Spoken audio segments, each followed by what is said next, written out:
Hello everyone, मैं CS Dilip Chenani आपका हार्दिक स्वागत करता हूं ज्ञान सागर क्लासेस के अंदर। आशा करता हूं कि आप सभी लोग एकदम ठीक होंगे, चुस्त होंगे, तंदुरुस्त होंगे। सो स्टूडेंट्स, हम लोग पढ़ रहे थे share based payment paper number 18 के अंदर। अभी तक की हमारी जो भी क्लासेस हुई हैं उसके अंदर मैंने आप लोगों को बताया कि किस तरीके से शेयर बेस्ड पेमेंट एप्लीकेबल होता है, किस तरीके से इसकी हम लोग general entries accounting different different situation के अंदर पास करते हैं। अगर बात करूं मैं मेरी प्रीवियस क्लास की, तो प्रीवियस क्लास के अंदर मैंने आप लोगों को बताया कि किस तरीके से अगर हम लोग किसी भी तरीके की एसेट्स को परचेस करते हैं, अगर हम लोग किसी भी तरीके की मटेरियल को परचेस करते हैं, और अगर हम लोगों ने आउटसाइडर से किसी भी तरीके का मटेरियल अगर लिया है तो उनकी रिकॉर्डिंग कैसे की जाएगी। तो सभी केसेस में एक सिंपल सी बात हमारे सामने आई। क्या बात सामने आई? जब भी कोई पर्सन किसी भी चीज को क्या कर रहा है, परचेस कर रहा है, अगर एसेट्स को परचेस कर रहा है तो हम लोग क्या करते हैं, एसेट्स अकाउंट डेबिट करते हैं। तो अगर आपने एसेट्स परचेस की है तो एसेट्स अकाउंट को क्या किया जाएगा, डेबिट। कौन से अकाउंट को डेबिट किया जाएगा? एसेट्स अकाउंट को किया जाएगा डेबिट। अगर आपने किसी भी तरीके का मटेरियल परचेस किया है तो मटेरियल के परचेस में कौन सा अकाउंट डेबिट किया जाता है? Purchase account debit. अगर आपने सामने वाले पर्सन से किसी भी तरीके की सर्विसेज अगर ली हैं तो वहां पे कौन सा अकाउंट डेबिट होता है? Services account debit.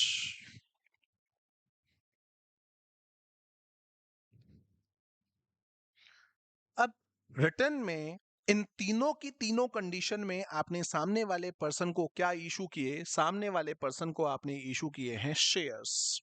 क्या इशू किए हैं? सामने वाले पर्सन को आप लोगों ने इशू कर दिए शेयर्स।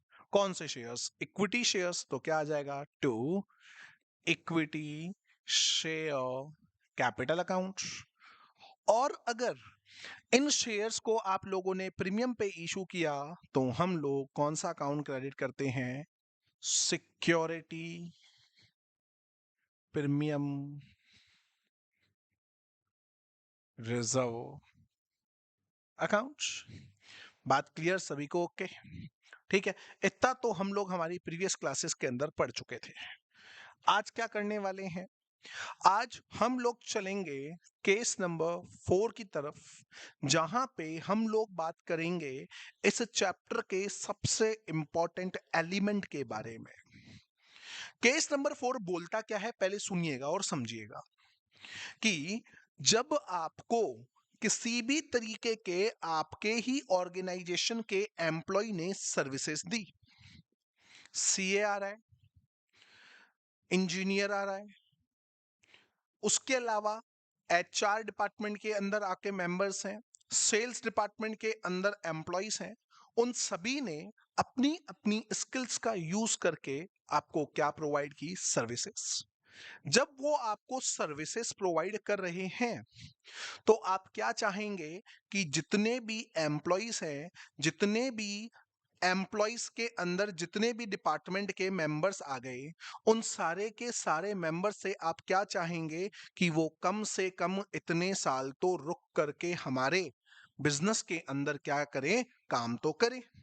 तो हम लोग उनको एक ऑप्शन देते हैं कि जितनी भी तुम्हारी सर्विसेज हैं, उन सर्विसेज के बदले तुम्हारे पास ऑप्शन है कि तुम लोग क्या ले लो? इक्विटी शेयर्स ले लो। फायदा क्या मिलेगा? जो ये इक्विटी शेयर्स का ऑप्शन दिया जाता है, ये हमेशा मार्केट से कम रेट पे मिलता है। अब एम्प्लॉयज के पास ऑप्शन है, जो भी एम्प्लॉयज उस टाइम पीरियड तक, आपने बोला 3 साल तक काम करो, 3 सालों के बाद हम आपको क्या दे देंगे? शेयर्स दे देंगे। अब जितने भी एम्प्लॉयज जिनको आपने ऑप्शन ग्रांट किया, और 3 सालों के बाद जितने भी नंबर ऑफ एम्प्लॉयज बचे, उनको आप क्या करेंगे? शेयर इशू करेंगे। और जो शेयर इशू किए जाएंगे वो कब इशू किए जाएंगे? जब उनकी टर्म्स एंड कंडीशन जो आपने 3 साल की इंपोज की थी, तब इशू किए जाएंगे, राइट? जब इशू किए गए उनकी जो रेट होगी वो मार्केट से क्या होगी, कम होगी। अब बात आती है कि आखिर इन सभी चीजों की अकाउंटिंग हम लोग करें तो कैसे करें। वैसे ये टॉपिक आप लोगों ने अपनी प्रीवियस क्लासेस के अंदर पढ़ा है, बट रियल इसका जो ट्रीटमेंट होता है वो आज मैं आप लोगों को करवाने जा रहा हूं। तो अच्छे से समझिएगा, सुनिएगा और साथ के साथ आप लिखिएगा। हमारे टॉपिक का नाम क्या है, when the services is provided by the employees of the company. चलिए लिखना स्टार्ट करेंगे।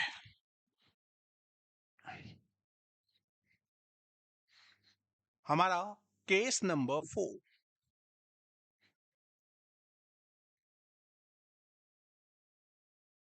when the shares option share options given to the employees of the company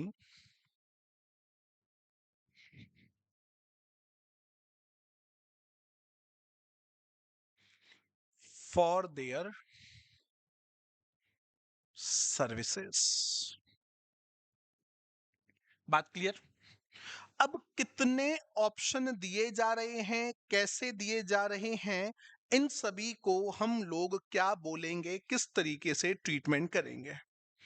ये मेरा ऑर्गेनाइजेशन,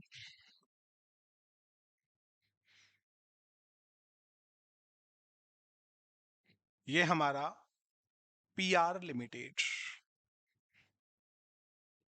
यहां पर 300 एम्प्लॉइज वर्किंग में। कितने एम्प्लॉइज वर्किंग के अंदर है, 300 एम्प्लॉइज हैं वर्किंग के अंदर। हमने इनके सामने एक ऑप्शन रखा, एक प्लान अपन ने क्या किया, इनके सामने इंट्रोड्यूस किया। बोला गया अगर आप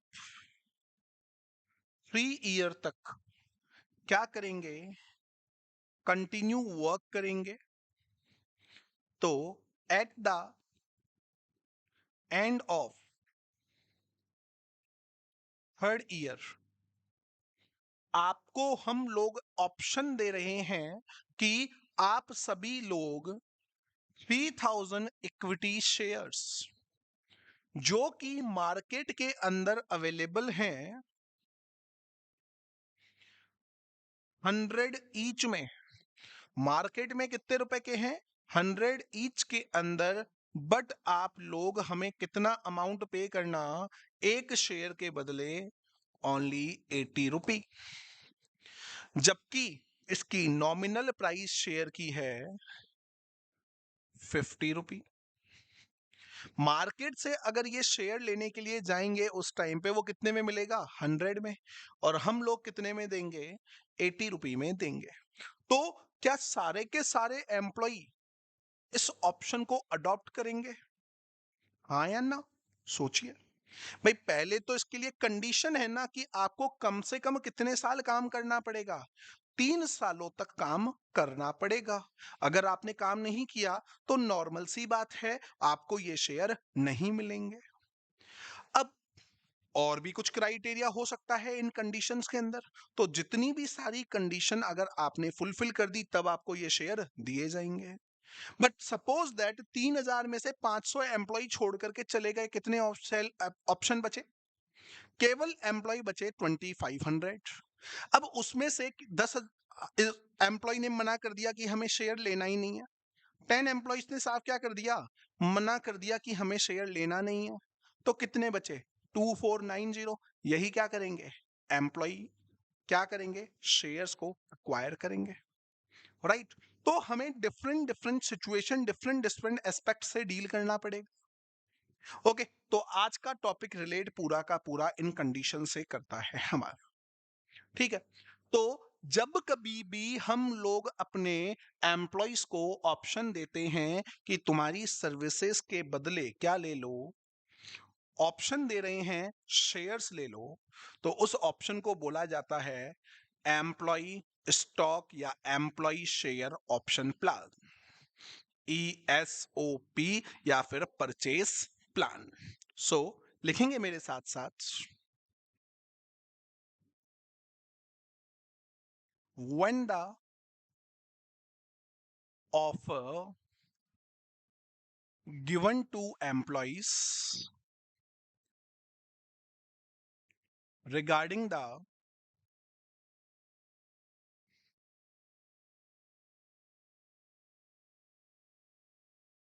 acquire of shares in return of their services,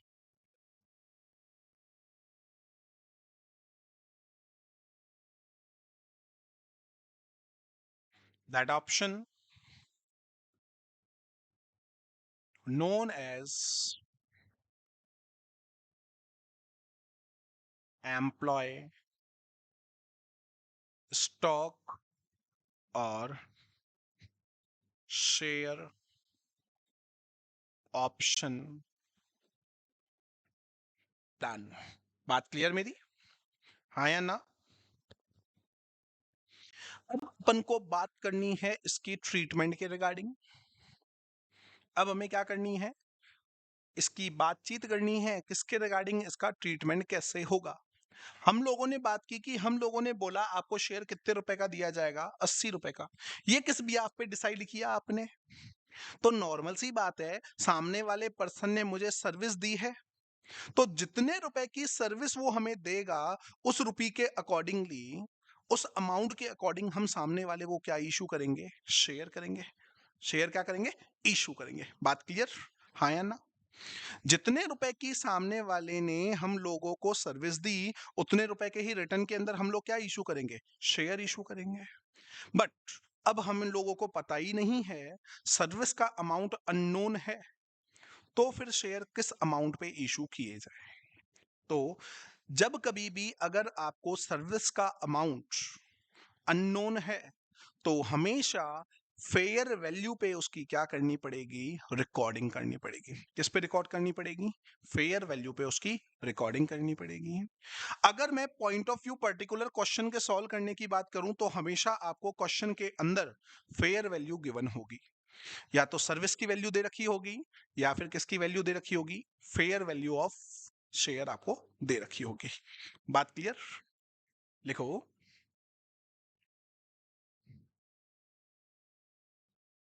value of shares decided on the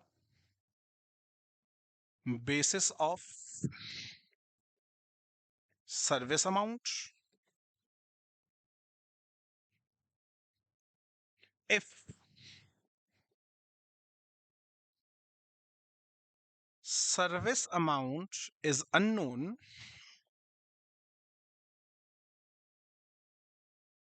then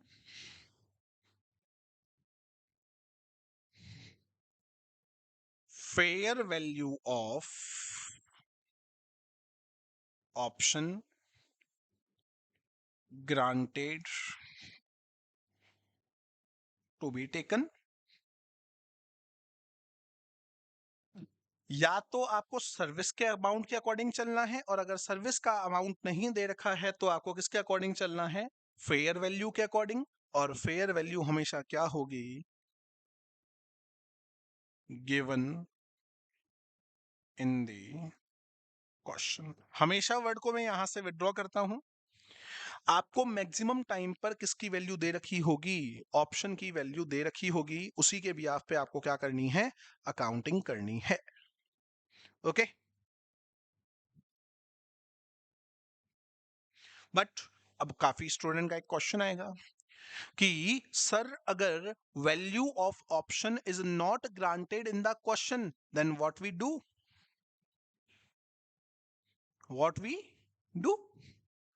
तो रिकॉर्डिंग हमेशा की जाएगी इंट्रिंसिक वैल्यू पे। रिकॉर्डिंग हमेशा किसके ऊपर की जाएगी, रिकॉर्डिंग की जाएगी हमेशा इंट्रिंसिक वैल्यू। अब ये इंट्रिंसिक वैल्यू क्या होती है, मार्केट का प्राइस कितना है शेयर का, उसमें से सामने वाले एम्प्लॉय ने उस ऑप्शन को कितने में एक्सरसाइज किया, उन दोनों के बीच के डिफरेंस को हम लोग बोलते हैं इंट्रिंसिक वैल्यू। बात क्लियर? लिखेंगे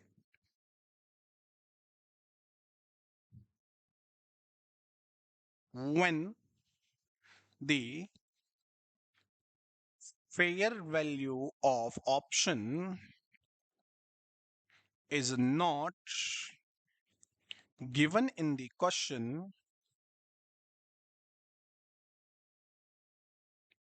then the accounting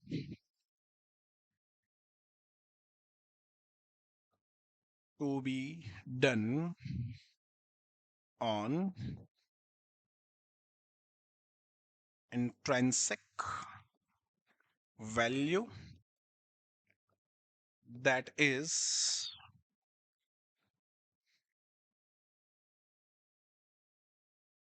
difference between market value and exercise price। जो बात मैंने बोली यहां मैंने लिख दी। क्या बोला मैंने, आपको क्या एक्सप्लेन किया? मैंने किया अकाउंटिंग हमेशा सर्विसेज के अमाउंट के अकॉर्डिंग होगी। सर्विसेज का अमाउंट अगर नहीं दे रखा है तो फेयर वैल्यू 99% क्वेश्चन के अंदर आपको दे रखी होगी। लेकिन अगर फेयर वैल्यू क्वेश्चन के अंदर नहीं दे रखी है तो फिर हम लोग क्या करेंगे? तो जब कभी भी आपको fair value of option is not granted तो हमेशा इंट्रिंसिक वैल्यू का क्या करना है? यूज करना है। और इंट्रिंसिक वैल्यू आखिर कैसे कैलकुलेट की जाती है? तो इंट्रिंसिक वैल्यू का कैलकुलेशन कैसे किया जाएगा? मार्केट में वो शेयर कितने रुपए का है और एम्प्लॉय ने कितना एक्सरसाइज अमाउंट दिया है, उन दोनों के बीच के डिफरेंस पे हम लोग क्या करेंगे? रिकॉर्डिंग करेंगे। बात क्लियर? चलूं मैं आगे? चलिए बेटा, अब इन सभी चीजों को अगर आप लोगों को समझना है, इन सभी चीजों को अगर आप लोगों को समझना है तो हमारे लिए इसके अंदर कुछ इंपॉर्टेंट टर्म्स हैं। क्या है? Important terms. चलते हैं हमारे पीआर लिमिटेड के एग्जाम्पल पर, और वहीं से जो मैंने वो 3 साल का आपको ऑप्शन दिया था, कंडीशन पुट की थी, उसी से रिलेटेड करते करते कुछ छोटी छोटी टर्म्स हैं, हम उन्हीं के बारे में पहले डील करेंगे और उनकी डेफिनेशन प्रॉपर वे में राइट करेंगे, क्योंकि बेस हमारा प्रॉपर क्लियर होना बहुत ज्यादा जरूरी है। जैसे जैसे हमारा बेस क्लियर होता जाएगा वैसे वैसे ये टॉपिक क्या हो जाएगा? कंप्लीट हो जाएगा। और मैं आप लोगों को क्लियर कर देता हूं कि जो ये टॉपिक मैं आपको पढ़ा रहा हूं ये एग्जाम के लिए बहुत ज्यादा इंपॉर्टेंट है। ठीक है, चलिए एग्जाम्पल फिर चलते हैं। क्या एग्जाम्पल था? पीआर लिमिटेड ने अपने 300 एम्प्लॉइज, सॉरी यहां हमने लिए थे 3000 एम्प्लॉइज, इनको 3 ईयर कंटिन्यू अगर ये वर्क करते हैं तो ऑप्शन दिया कि 3000 इक्विटी शेयर, जो कि है 50 रुपए का, मार्केट में मिलेगा 100 में, हम लोग कितने में देंगे? 80 में देंगे। ऐसा ऑप्शन प्रोवाइड किया गया, राइट। तो कौन सी डेट से हम लोग काउंटिंग करना स्टार्ट करेंगे 3 ईयर की? जिस डेट पे हमने ये ऑप्शन अनाउंस किया उस डेट से 3 साल काउंट करना हम लोग करेंगे स्टार्ट। जिस डेट पे हम लोगों ने ऑप्शन दिया है, तो जिस डेट पे ऑप्शन दिया जाता है उसे बोलते हैं ग्रांट डेट। उसे क्या बोलते हैं? उसे बोलते हैं ग्रांट डेट। तो सबसे पहला हम लोग टर्म लिखेंगे इंपॉर्टेंट टर्म्स के अंदर, ग्रांट डेट लिखेंगे इसके अंदर। A date from which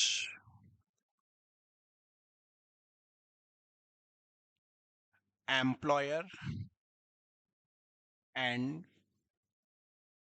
employee agreed for terms and condition. जिस डेट से एम्प्लॉयर और एम्प्लॉय ने कंडीशन की फुलफिलमेंट करना स्टार्ट कर दी, जिस दिन ये ऑप्शन आया उस दिन को हम लोग बोलेंगे ग्रांट डेट। बात क्लियर? अच्छा, हमने कितने साल की कंडीशन रखी है? 3 साल की कंडीशन रखी है। तो ये 3 साल की कंडीशन को हम लोग क्या बोलेंगे? जितनी भी टर्म्स एंड कंडीशन हम लोगों ने रखी हैं उन कंडीशंस को क्या बोला जाएगा? उनको बोलते हैं वेस्टिंग कंडीशंस। कौन सी कंडीशन बोलते हैं? Wasting condition. लिखेंगे सेकंड पॉइंट, वेस्टिंग कंडीशंस। हाँ जी, बताएंगे क्या होती है wasting condition? Any condition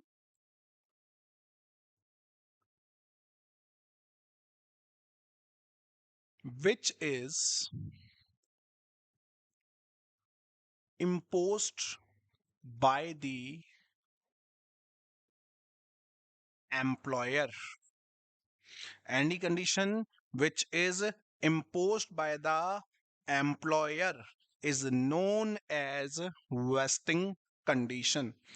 Any condition which is imposed by the employer for the option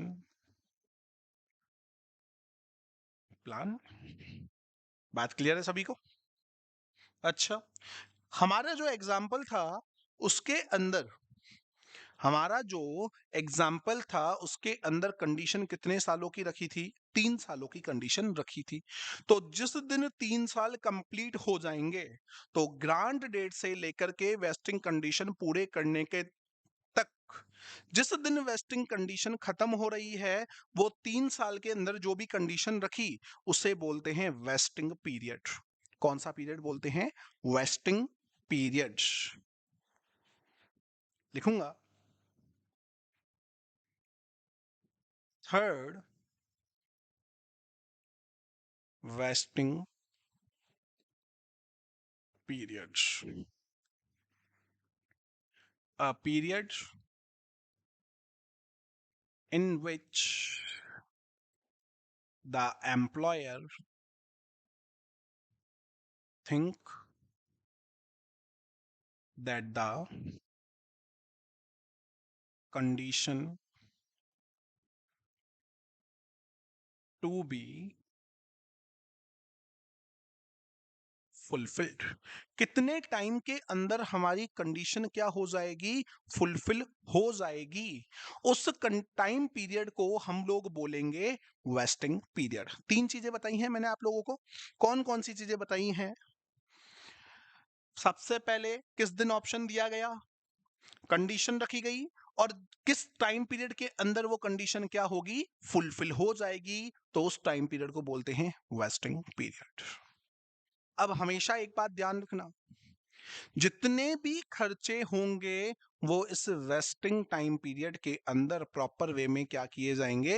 recognise किए जाएंगे। क्या किए जाएंगे? उस टाइम पीरियड के अंदर रिकॉग्नाइज किए जाएंगे। अगर कोई एम्प्लॉय वेस्टिंग कंडीशन को फुलफिल करेगा तब जाकर के ही उसको क्या दिया जाएगा?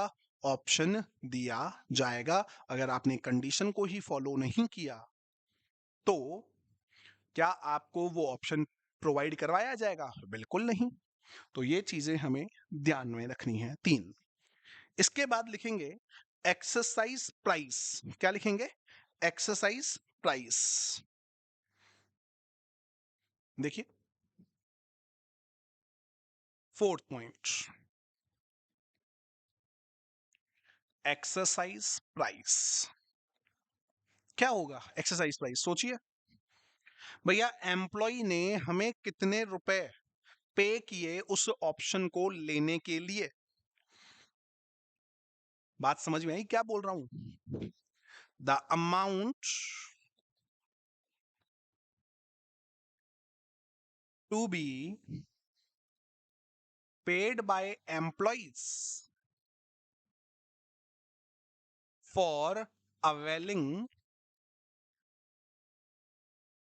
दी ऑप्शन, जो हम लोगों ने ऑप्शन दिया उस ऑप्शन को, जो हम लोगों ने ऑप्शन दिया उस ऑप्शन के लिए एम्प्लॉय ने कितना हमें अमाउंट पे किया, उस अमाउंट को हम लोग बोलते हैं एक्सरसाइज प्राइस। बात क्लियर? आगे बढ़ते हैं। Fifth, exercise period. आपकी टर्म कंप्लीट हो गई। आपने बोला था 3 सालों की कंडीशन है उसको फुलफिल करो। क्या करो? 3 साल की कंडीशन है उसे क्या करो? फुलफिल करो। अब आप हमें क्या करो? अमाउंट पे करो आकर के। तो अमाउंट पे करने के लिए जो आपको टाइम पीरियड दिया जाएगा, अमाउंट पे करने के लिए जो टाइम पीरियड आपको दिया जाएगा, उस टाइम पीरियड को हम लोग क्या बोलेंगे? Exercise period. आपको 1 महीने, 2 महीने, 3 महीने आपके पास टाइम अलाउड होगा कि आपको अपना ऑप्शन पुट करने के लिए कितना अमाउंट हम लोगों को पे करना है। उस टाइम पीरियड को बोलेंगे एक्सरसाइज टाइम पीरियड। बात क्लियर है सभी को?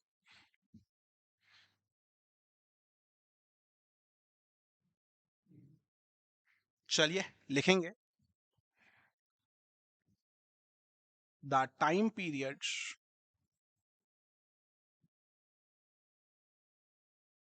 इन विच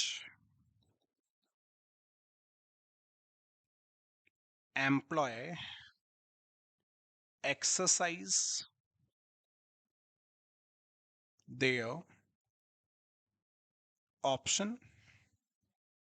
भाई 3 साल खत्म हो गए, हमने ऑप्शन दिया भैया 3 महीनों के अंदर अंदर आप अमाउंट पे कर देना। तो जो वो 3 महीने थे वो आपका कौन सा टाइम पीरियड कहलाएगा? Exercise period. अब 3 महीने नहीं, पूरे हार्ड रूल नहीं है, वो कभी भी क्या कर सकते हैं? अमाउंट का पेमेंट कर सकते हैं। तो जिस डेट पे वो अमाउंट पे करेंगे, अपना राइट को अवेल करेंगे, तो उसे हम लोग बोलेंगे एक्सरसाइज डेट, जिस डेट पे वो अपना ऑप्शन लेंगे। तो नेक्स्ट टर्म क्या आ गई? नेक्स्ट टर्म आपकी आ गई exercise date.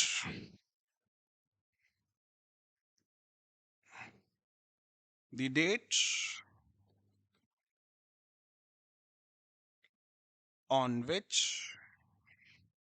the date on which employee avail their option। Clear?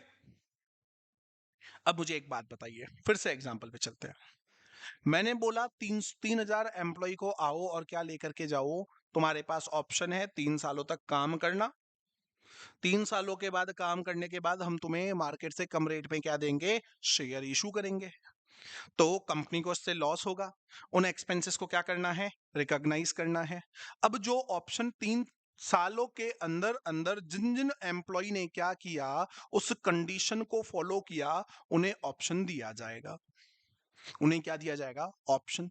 और जिन्होंने कंडीशन को फुलफिल नहीं किया, क्या उन्हें ऑप्शन दिया जाएगा? सपोज दैट कितने एम्प्लॉय छोड़ करके चले गए बीच में? 500 एम्प्लॉय छोड़ करके चले गए। तो वो क्या हो गया? उनका जो ऑप्शन था वो हो गया लैप्स।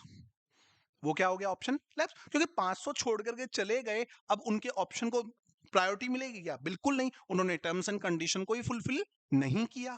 तो जो भी एम्प्लॉय टर्म्स एंड कंडीशन को फुलफिल नहीं कर पाता है, उसके पास जितने भी ऑप्शन हम लोगों ने ग्रांट किए थे, उन ऑप्शन को बोलते हैं unvested lapse, unvested waste plan. लिखेंगे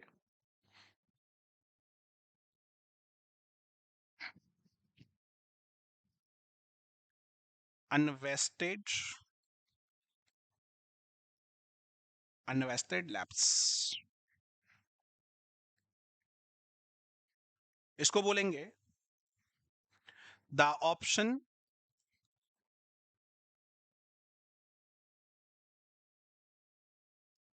which are not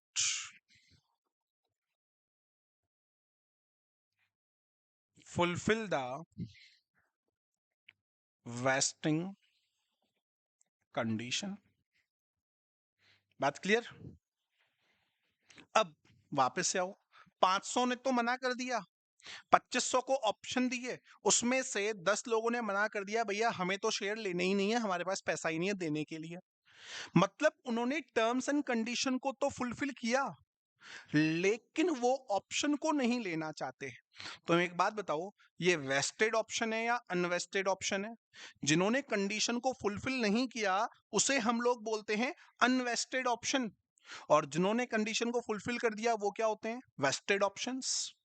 लेकिन फिर भी एक्सरसाइज नहीं कर रहे हैं, तो कौन से ऑप्शन? जो ऑप्शन वेस्टेड तो हो गए लेकिन फिर भी अपना प्राइस क्या नहीं कर रहे हैं, अपना राइट एक्सरसाइज नहीं कर रहे हैं, तो उसे हम लोग बोलते हैं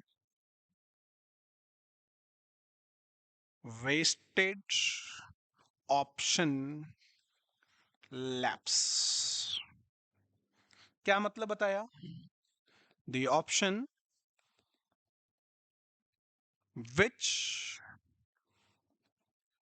फुलफिल द वेस्टिंग कंडीशन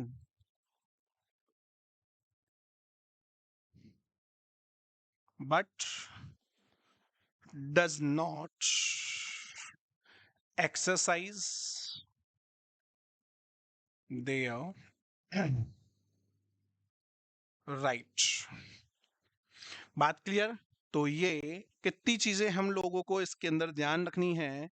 ये 8 डेफिनेशंस हैं छोटी छोटी, जो कि एकदम इजी हैं, जिनके अंदर कोई hard and specific rule applicable नहीं हो रहा है, बस आपको टर्म्स का ध्यान रखना बहुत ज्यादा जरूरी है। ग्रांट डेट जिस दिन ऑप्शन दिया गया, टर्म्स एंड कंडीशन रखी गई वेस्टिंग कंडीशन, जिस कंडीशन को 2 से 3 साल 4 साल 5 साल जितना भी टाइम पीरियड पूरा होने में लगेगा उसे बोलेंगे वेस्टिंग पीरियड। जो अमाउंट पे करेगा एम्प्लॉय एक्सरसाइज प्राइस, अब उसको ऑप्शन एक्सरसाइज करने के लिए हम लोग देंगे टाइम पीरियड, तो 3 महीने 6 महीने साल भर जो टाइम पीरियड दिया वो हुआ एक्सरसाइज पीरियड। अब जो जिस डेट को वो अपना राइट अवेल करेंगे वो होगी एक्सरसाइज डेट। अब जिन लोगों ने कंडीशन को फुलफिल नहीं किया वो होगी अनवेस्टेड ऑप्शन लैप्स। जिन्होंने कंडीशन को तो फुलफिल कर दिया लेकिन उन लोगों ने क्या नहीं किया, अपना राइट ही एक्सरसाइज नहीं किया, अपना ऑप्शन ही एक्सरसाइज नहीं किया, तो उसे हम लोग क्या बोलेंगे? उसे हम लोग बोलेंगे वेस्टेड ऑप्शन लैप्स। मेरी बात सभी को क्लियर? हाँ या ना जल्दी से रिप्लाई देंगे। चलिए आगे बढ़ते हैं, वेट फॉर अ मिनट।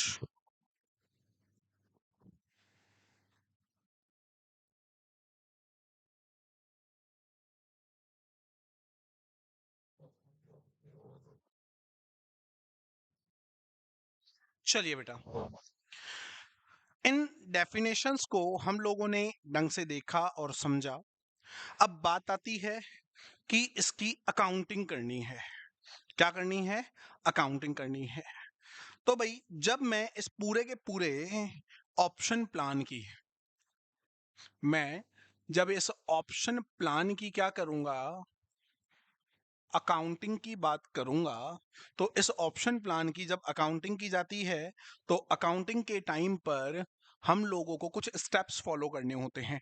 क्या फॉलो करने होते हैं? कुछ स्टेप्स फॉलो करने होते हैं। क्या स्टेप है? अब भाई तुम अकाउंटिंग करना चाहते हो तो अकाउंटिंग करने के लिए क्या करोगे? सबसे पहले तुम्हें पता होनी चाहिए, क्या चीजें पता होनी चाहिए बताइए, कि आखिर वेस्टिंग कंडीशन क्या है। हाँ या ना? ग्रांट डेट पे एम्प्लॉय के सामने कुछ कंडीशन रखी गई, वेस्टिंग कंडीशन, इसको फुलफिल करोगे तब जाकर के ही तुम अपना ऑप्शन एक्सरसाइज कर सकते हो, अदरवाइज नहीं कर सकते। तो कैसे? कंडीशन के बिहाफ पे अकाउंटिंग चालू करेंगे। किसके बिहाफ पे अकाउंटिंग चालू करेंगे? कंडीशन के बिहाफ पे हम लोग अकाउंटिंग करेंगे। तो सबसे पहला ऑप्शन, सबसे पहला स्टेप हमारा क्या रहेगा? Identify the wasting condition. अब थोड़ी कंडीशन के बारे में भी बात करते हैं कि कंडीशन कौन कौन सी हो सकती है, कैसे हो सकती है। या तो बोलेंगे 3 या 4 साल यहां पर बैठ करके काम कर, या फिर उसको टारगेट देंगे कि कंटिन्यू 3 सालों तक हमें इतने रुपए का प्रॉफिट होना चाहिए या इतना % प्रॉफिट होना चाहिए। अगर प्रॉफिट उतना हुआ तब जाकर के हम लोग क्या करेंगे, उसको ऑप्शन ग्रांट करके उससे एक्सरसाइज प्राइस लेंगे, राइट। या तो क्या करो, टाइम पीरियड दे दो, या फिर परफॉर्मेंस की बात कर लो। क्या दोनों की भी बात कर सकते हैं? जी हाँ, 3 सालों तक काम कर और 3 सालों में हमारा प्रॉफिट कंटिन्यू क्या होना चाहिए, इंक्रीज होना चाहिए, स्टेबल रहना चाहिए। ऐसी कंडीशन इंपोज कर दो। उन कंडीशन इंपोज के बाद जब तक वेस्टिंग कंडीशन पूरी नहीं होगी तब तक अकाउंटिंग भी नहीं होगी। तो सबसे पहला जो स्टेप है उसके अंदर आपको क्या करना पड़ेगा, आइडेंटिफाई द वेस्टिंग कंडीशन। अब भाई वेस्टिंग कंडीशन कौन कौन सी हो सकती हैं, अगर मैं उसके बारे में बात करूं तो सबसे पहले वेस्टिंग कंडीशन होगी या तो सर्विस पीरियड से रिलेटेड, या वेस्टिंग कंडीशन होगी किससे रिलेटेड, परफॉर्मेंस से रिलेटेड, कि आपको इतनी परफॉर्मेंस देनी है, इतना प्रॉफिट की परसेंटेज क्या रखनी है, मेंटेन रखनी है। अगर आप वो मेंटेन नहीं रख पाए तो आप लोगों को ऑप्शन भी ग्रांट नहीं किया जाएगा। हो सकता है थर्ड कंडीशन क्या हो, सर्विस एंड परफॉर्मेंस दोनों की दोनों एक साथ। बात सही है गलत है? बट मुझे एक बात बताओ, जो भी ये कंडीशन इंपोज की गई है ये कब इंपोज होनी चाहिए, वेस्टिंग पीरियड के अंदर या ग्रांट डेट के अंदर? नॉर्मल सी बात है, जिस दिन ऑप्शन दोगे तो ऑप्शन के बाद ही तो ये कंडीशन तुम्हें पता लगेंगी ना। तो जो भी वेस्टिंग कंडीशन होती है वो वेस्टिंग कंडीशन कहां से स्टार्ट हो जाती है, ग्रांट डेट से।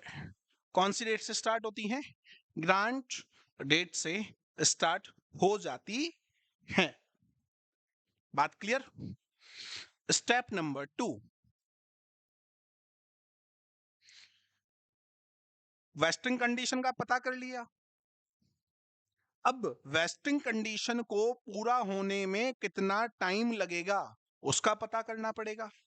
तो आइडेंटिफाई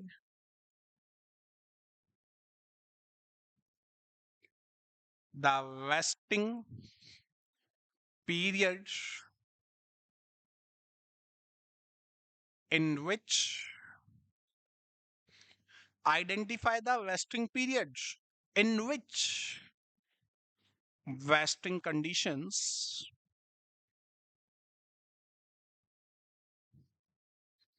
to be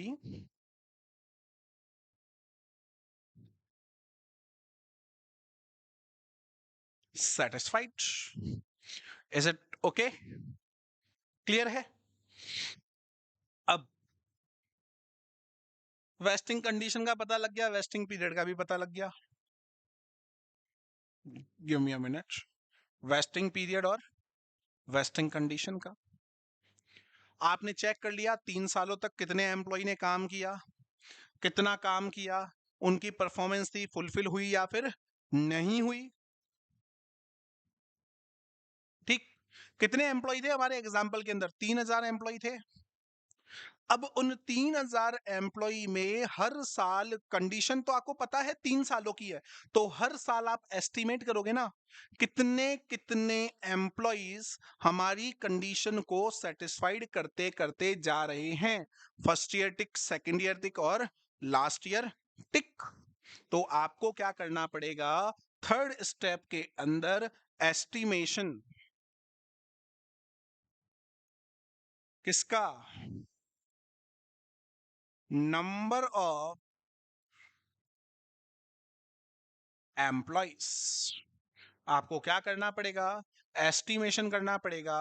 किसका एस्टिमेशन करना पड़ेगा? नंबर ऑफ एम्प्लॉइज का करना पड़ेगा एस्टिमेशन हर साल के एंड में। कब करना पड़ेगा? हर साल के एंड में। Estimate number of employees of option at the end of each year. आपने एम्प्लॉय को ऑप्शन दिया था 1 अप्रैल 2021 को। इनको आपने बोला आपका वेस्टिंग टाइम पीरियड रहेगा 3 इयर्स का। तो फर्स्ट ईयर एंड कब होगा? 31 मार्च 2022। सेकेंड ईयर कब एंड होगा? 31 मार्च 2023। फोर्थ ईयर कब एंड होगा? 31 मार्च 2024।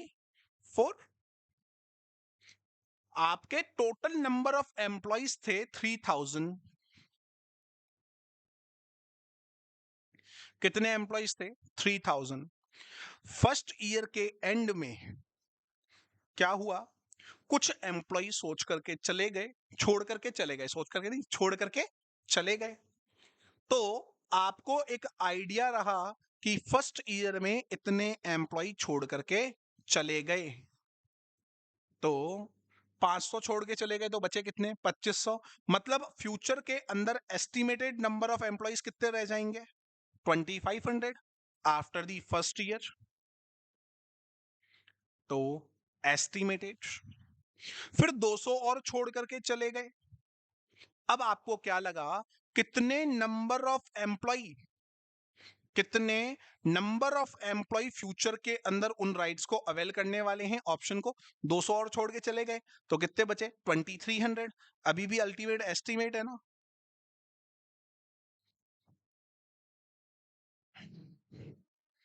थर्ड ईयर अल्टीमेटली पता लगा पूरे के पूरे 2300 एम्प्लॉय जो बचे थे उन्होंने क्या कर लिया? अपना ऑप्शन एक्सेप्ट करने को तैयार हो गए। तो लास्ट थर्ड ईयर के अंदर क्या आएगा? एक्चुअल। तीनों सालों के अंदर स्टार्टिंग के 2 ईयर तो आप चलेंगे एस्टिमेशन के अकॉर्डिंग। बाकी आप किसके अकॉर्डिंग चलेंगे? बाकी आप चलेंगे एक्चुअलिटी में कब? The end of the vesting period. बात क्लियर? आपने क्या निकाला? Estimated number of employees of option at the end of each year. अब आपको क्या करना पड़ेगा? Fourth step, identify number of options. आपने हर एम्प्लॉय को 25 ऑप्शन दिए थे। फर्स्ट ईयर के एंड में एस्टिमेटेड एम्प्लॉय कितने? 2500। फिर 2300। फिर अगेन 2300। एस्टिमेशन है ना, टोटल कितने छोड़ करके जा रहे हैं, कितने आएंगे। तो उनको मैं किससे मल्टीप्लाई करूंगा? हर एम्प्लॉय के ऑप्शन से। कहने का मतलब क्या है? कहने का मतलब यहाँ पे सिंपल सा ये है, identify the number of option. इसका कैलकुलेशन कैसे किया जाएगा? नंबर ऑफ एम्प्लॉइज जो कि आपने स्टेप नंबर 3 में कैलकुलेट किए, उनको हम लोग मल्टीप्लाई कर देंगे नंबर ऑफ ऑप्शन से। तो आपके पास क्या आ जाएंगे? Total number of option. अब यहां पे सबसे बड़ी प्रॉब्लम जो आती है वो किससे रिलेटेड आती है? वो आती है नंबर ऑफ एम्प्लॉइज का कैलकुलेशन कैसे किया जाए। तो इन नंबर ऑफ एम्प्लॉइज के कैलकुलेशन की बात हम लोग करेंगे अगली क्लास के अंदर। तब तक के लिए जो भी चीजें मैंने आज आपको बताई हैं, एक्सप्लेन किया है और साथ ही साथ मैंने आपको लिखवाई हैं, उनको रीड आउट करेंगे। रीड आउट करते ही हम लोगों को केवल एक और चीज पढ़नी है, नंबर ऑफ एम्प्लॉइज। तो प्रैक्टिकल वे के अंदर 80 to 90% ये टॉपिक क्या हो जाएगा, कंप्लीट हो जाएगा। Okay, so thank you all. And अगर अभी तक चैनल को आप लोगों ने सब्सक्राइब नहीं किया है तो चैनल को जल्दी से सब्सक्राइब कीजिए, और बाकी जितनी भी क्लासेस हैं उन क्लासेस के लिए आप लोग डाउनलोड करेंगे हमारी ऐप CMA काट। धन्यवाद।